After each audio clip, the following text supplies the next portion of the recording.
laver nos cœurs de nos turpitudes. Mais c'est une chose difficile. Absolument. Il nous est simple d'identifier nos mensonges, mais la fourberie et la tromperie ne sont pas du tout faciles à cerner.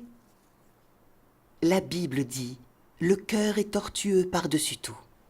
La corruption de l'humanité par Satan, c'est la corruption de notre cœur. Les poisons sataniques dans notre cœur engendrent notre nature satanique, qui est la source de notre fourberie.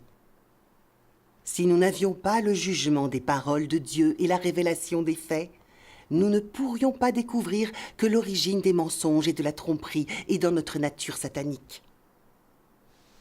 Comment se fait-il que nous soyons sournois et fourbes? Et que nous autres, bien que croyants, soyons capables de ça? Pourquoi essayons-nous de négocier avec Dieu? Où est la racine de nos mauvaises intentions? Nous allons regarder quelques vidéos de récitation de la parole de Dieu. D'accord.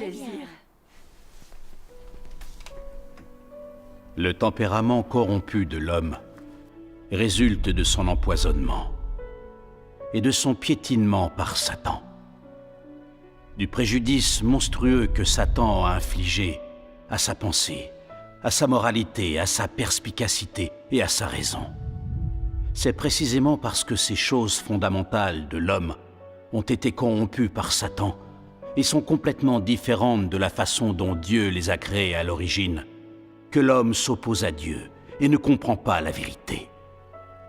Pendant de nombreuses années, les pensées sur lesquelles les gens ont compté pour leur survie ont rongé leur cœur, au point qu'ils sont devenus traîtres, lâches et méprisables.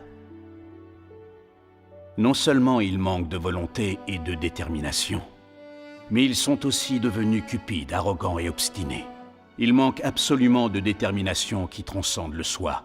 Et plus encore, ils n'ont pas un peu de courage pour ébranler les restrictions de ces influences sombres. Les pensées et la vie des gens sont pourries. Leurs perspectives sur la foi en Dieu sont encore insupportablement laides. Et même lorsque les gens parlent de leurs perspectives sur la croyance en Dieu, c'est tout simplement insupportable à entendre. Les gens sont tous lâches, incompétents, méprisables, aussi bien que fragiles. Ils ne sentent pas de dégoût pour les forces des ténèbres, et ils ne sentent pas d'amour pour la lumière et la vérité. Au contraire, ils font tout leur possible pour les expulser.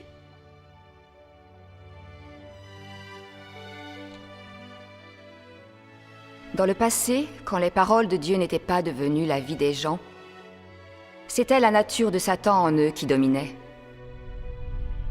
Quelles étaient les choses spécifiques dans cette nature? Elle contient le poison de Satan.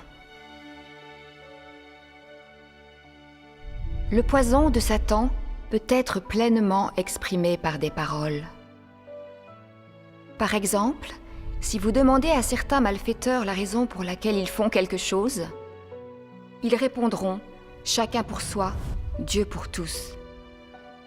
Cette seule phrase exprime la racine du problème.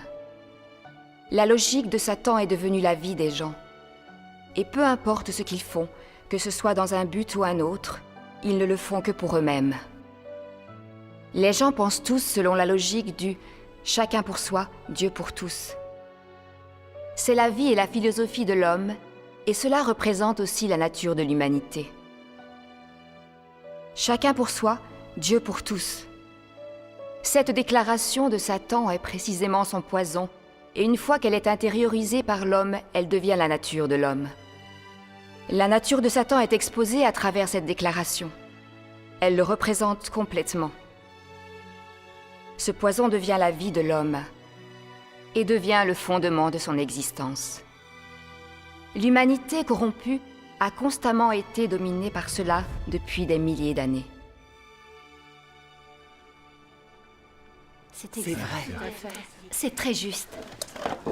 Les paroles de Dieu sont claires et précises. Oui, c'est vrai. Elles sont incroyablement concrètes. C'est vrai, et elles sont toujours Grâce d'une soit telle rendue à pertinence. Les paroles de Dieu révèlent clairement la racine de notre malhonnêteté. Oui. Oui, La nature de l'homme est corrompue par Satan. Toutes sortes de poisons, de logiques et de philosophies sataniques ont pris racine dans nos cœurs depuis longtemps. Des idées selon lesquelles c'est le plus fort qui gagne, qu'il faut être prêt à tout pour s'enrichir et qu'exploiter les opportunités est un principe fondamental. Ou que ceux qui ont le cerveau gouvernent et ceux qui ont les mains sont gouvernés. C'est exact. Sans oublier l'idée qu'il n'y a de place que pour les plus performants. Oui. Exact. Ces philosophies sataniques deviennent les principes de vie de l'humanité. Quand l'homme vit selon ces philosophies sataniques, il devient toujours plus arrogant, prétentieux, égoïste et avide. En effet. L'homme a ses propres buts, il ne fait que ce qui le concerne en premier. Et c'est toujours lui d'abord.